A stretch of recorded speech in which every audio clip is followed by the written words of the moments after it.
I hope that you've had the opportunity to view the video that my children and I made demonstrating the character exercise that we introduced in our last video. I'm just glad you're not dressed like a cowboy today. No, the story that I'm talking about is The Three Little Pigs, the children's story that I know that we're all very familiar with, and so that's why we chose it for that character activity. Now, this story allows for great opportunities to utilize the tools of imagination, pantomime, improvisation, in order to create very interesting characters that we've all come to love and to know by heart. There are many variations of the story, The Three Little Pigs. Here are a couple examples. One of my favorites, The True Story of the Three Little Pigs by John Sekeska, or The Three Little Javelinas by Susan Lowell. I love a good story. I do too. Me too. Thank goodness for that. And that's exactly what theater has to offer, a good story. That's the reason we have our video today, where we're going to introduce the theater tool of the story. Ooh. Now, in order to have interesting characters, one must have a storyline for which that character can come to life in. This story can contain not only one character, but it can have two or more, and follows these characters as they try to achieve a certain goal or accomplishment. But how does one start a story? And what makes it a story? I'm glad that you asked. There is a Greek philosopher known as Aristotle who believed that every good story must have a beginning, a middle, and an end, and include certain plot elements. Those plot elements include exposition, which is the introduction of the characters and the location. The rising action, what causes those characters to want to achieve their goals, and how are they going to go about it, even if there may be some roadblocks that they encounter. And then you have the climax, which is the biggest event that happens to the character that might change the course or propel them on towards their goal. Sometimes it's called the turning point.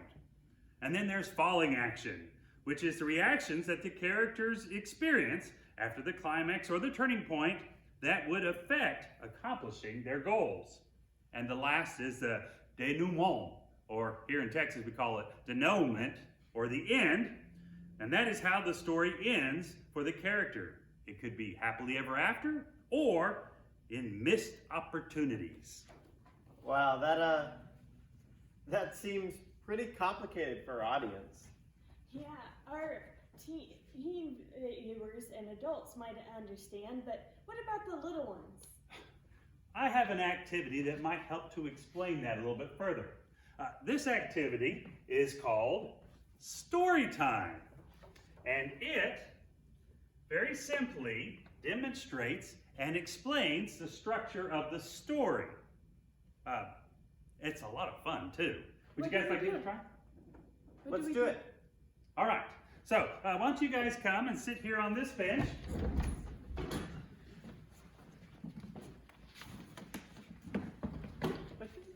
All right. I have for each one of you a piece of paper and a pen if you want to pull it towards you. Now you guys can do this activity at home if you would like. Just gather your family together, find yourself a piece of paper and a pen or a pencil, and follow along. All right. So what you're going to do, at the very top of your piece of paper, I want you to write the name, not very big, of a boy character and a job. Now this character can be based on a cartoon character or a character from a book or a movie that you like, maybe someone from your family, but just very tiny, up there at the top of the page of paper, write a boy and a job. Okay? Once you have done that, then I want you to very carefully just fold over the top of the paper just to cover up what you've written so we can't see it. All right, everybody got that? Okay. The next thing I want you to do is pass that paper to the person on your left. And if you happen to be on this end, yeah, there you go. Very good. All right. Next, below the fold, I want you to write the name of a girl character and a job. once again, the girl character can be based on a Hollywood star, or it can be based on your neighbor, and the job can be like President of the United States or a ditch digger, whatever you come up with. Just write a girl's name and a job. All right, then you're going to fold the paper over just enough to cover up what you've written. All right, just like so. Now pass the paper to your left. Okay, now below this fold, I want you to write down a location. Where are they? Are they on top of a hill? Are they in a box of cereal? Are they in Hawaii? Are they on top of the roof of your house? Write down a location. Oh, some of you have already got this. And then once you have that down, you'll fold over the paper, just like so, to cover it up. All right, and then pass to your left. Okay, now you're going to write down below the fold, what were they doing? What activity? And you want to make sure that it is an active activity. Were they climbing a mountain? Were they jumping out of an airplane? Were they roller skating? Were they tying one another's shoes together? Some sort of activity. What were they doing?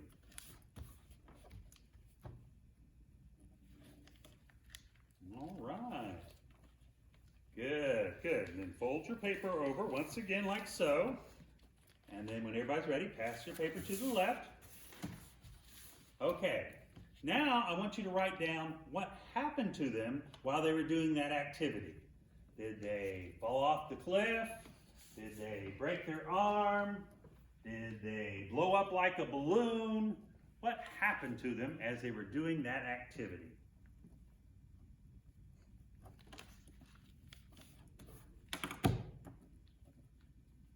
All right. Some of them are being very creative here, I can tell. I hope we can read everything that you guys write. Okay, then fold over again. Pass to your left. Now you're going to write what the boy character said. What did the boy character say? It can be just a statement, or it can be something that he's saying to the girl character. But what did the boy character say? And then fold over. All right, everybody ready? Pass to your left. And now you're going to write, what did the girl character say in response to the boy character? What did the girl character say?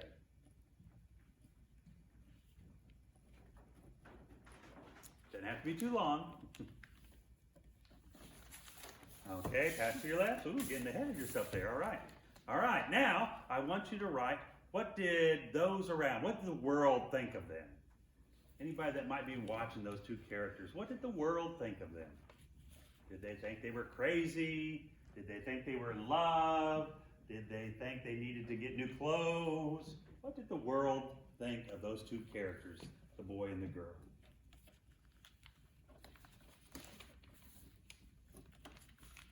All right. Okay, pass to your left. This is our last one here. Okay, what became of those two characters? Did they get married? Did they join a circus? Did they win $1 million? What became of those two characters that were in this story? I like to lock my answer. Okay, good. Good. All right, once you have it, fold it over again. All right, now you're going to pass that to the person to your left. Okay, like I said, that was all of the questions that I had. So you should have a piece of paper that looks something like this, all folded up so you can't see what's written. Now, one at a time, we're going to unroll this and read it like a story. And you can add things to help connect it, but we want to make an interesting story out of what was written on this paper. We did one earlier, and I'm going to share this as an example, and then we'll let you guys give it a try. Once upon a time, there was a trash inspector by the name of Gerald. Gerald was visiting Pluto, where he met a reporter by the name of Suzette. Suzette decided that she was going to interview Gerald, and after the interview, they got to liking each other, so they decided that they were going to go out singing and dancing. And as they were singing and dancing there on Pluto, Gerald fell down and broke his arm. Oh no! Poor Gerald. Well, Gerald said, "What's that monster?" And Suzette said, "Well, that's what she said." And as they were there, the monster looked at him and they said, "They loved by the world they were." It was a very intelligent monster. But it didn't last long because they began to fight one another like it was World War III. The end. All right, so as you can see, it kind of follows along with the play structure that Aristotle pointed out. We have the exposition where we introduce the two characters and a location. Then we have the rising action where they decide on an activity that they're going to do, a goal that they're trying to accomplish. And then we have the climax or the turning point where something happens that prevents them from finishing that goal. This is where he broke his arm. And from that climax, then we go into the falling action where we find out what's going to be happening next until we get to the ending where we have the denouement or the denouement, the end, where they didn't live happily ever after. All right, you guys understand? I think so. Okay, Caleb, do you want to get up and read yours? Yes. Okay.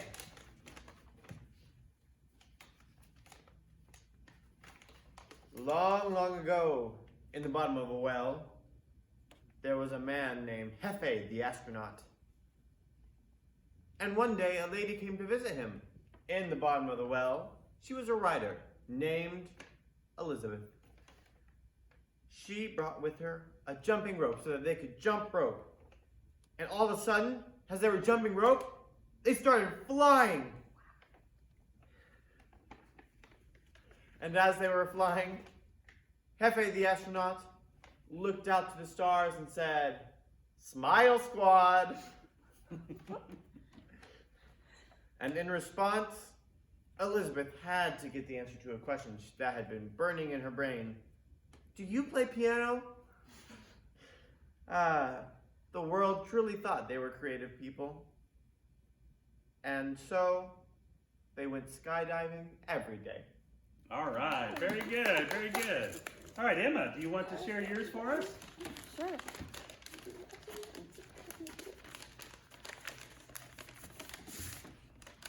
Hardest part is unrolling the paper. Okay. Once there was a man named John. He was a banker. And one day he met a girl named Georgetta who was a librarian. They met in a movie theater. While they were jumping for joy while watching the movie. Then they dove into the ocean after they went to it. And when they did that, they said, "I really like ice cream." That's what John said. And Georgetta said, "Let's do it." So after they got ice creams, they pretended they were strangers again, and they started a bee farm. All right, very good.